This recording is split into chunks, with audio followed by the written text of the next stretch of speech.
मैं एक शेर का बेटा हूँ। ना मैं उस वक्त अकेले चुनाव लड़ने से डरा जब मेरे पिता के निधन को कुछ समय नहीं बीता था। नमस्कार, आप देख रहे हैं लाइव सिटीज़। मैं हूं आपके साथ सौरभ राज। लोक जनशक्ति पार्टी की लड़ाई सड़क पे है।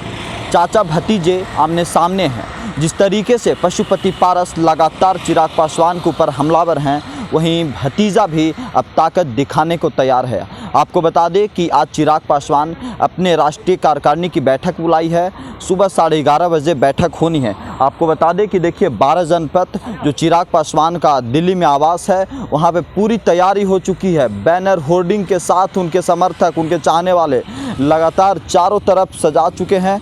आपको बता दें कि आज चिराग पासवान एक तरीके से शक्ति प्रदर्शन कर सकते हैं। अब भतीजा जिस तरीके से चाचा के ऊपर आक्रामक है, कहीं ना कहीं लड़ाई आगे जानी तय है। लेकिन आपको बता दें कि पशुपति पारस और चिराग पासवान अब पार्टी को लेकर के, बंगला को लेकर के दावा कर रहे हैं और दोनों की लड़ाई चुनाव आयोग के दरवाजे के ऊपर है। अब देखना दिलचस्प होगा कि आखिर बंगला किसका होगा।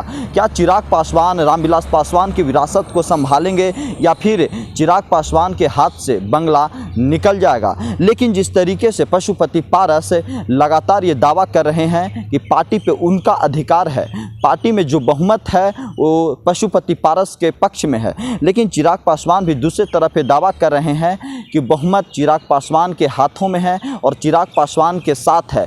लेकिन क्या बहुमत कब और किस आधार पे कब तय होगा, ये चुनाव आयोग तय करेगा। लेकिन जो फिलहाल जो आज की जानकारी है, आज चिराग पासवान दिल्ली में पशुपति पारस यानी कि चाचा के खिलाफ शक्ति प्रदर्शन करेंगे और अपने राष्ट्रीय कार्यकारिणी की बैठक बुलाए हैं और बैठक में तय होगा कि चिराग पासवान के हाथ को कितने लोगों का समर्थन मिल रहा है। आखिर चिराग पासवान के साथ कितने लोग नजर आएंगे, यह देखना दिलचस्प होगा। लेकिन देखिए कि दिल्ली में जिस तरीके से चारों तरफ चिराग पासवान के आवास के बाहर बैनर होर्डिंग लगा दिया गया है, उनके समर्थक ये दिखाना चाहते हैं कि चिराग पासवान का हाथ मजबूत है।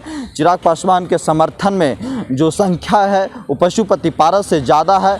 लेकिन पशुपति पारस भी के पीछे हटने को तैयार नहीं है और पशुपति पारस भी लगातार ये दावा कर रहे हैं कि चिराग पासवान के पास बहुमत नहीं है, पार्टी का बहुमत पशुपति पारस के पक्ष में।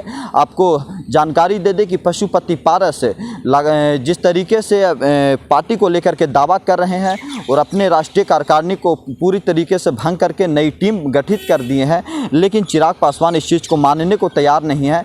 बीते रात चिराग पासवान के जो मुलाकात लोकसभा अध्यक्ष ओम बिरला से भी हुई है। आपको बता दें कि ओम बिरला ने जिस तरीके से पशुपति पारस को संसदीय दल का नेता माना, उस चीज़ को लेकर के, उस निर्णय को लेकर के चिराग पासवान की नाराज़गी है। इसी कारण चिराग पासवान ओम बिरला से मुलाकात भी किए हैं। लेकिन आगे क्या होगा ओम बिरला के हाथों में है। ओम बिरला क्या निर्णय देते हैं, उनका अंतिम निर्णय क्या होगा, वो देखना दिलचस्प होगा।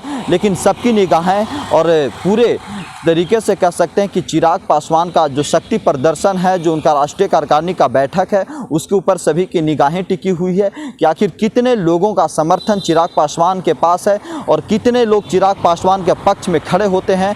क्या चाचा और भतीजे की लड़ाई में चाचा की जीत होगी या भतीजे की, देखना दिलचस्प होगा। पूरे बिहार की नज़र आज चिराग पासवान की इस बैठक के ऊपर है और चिराग पासवान के समर्थक जोर शोर से ये दावा कर रहे हैं कि हाँ, मैं चिराग पासवान के साथ हूँ।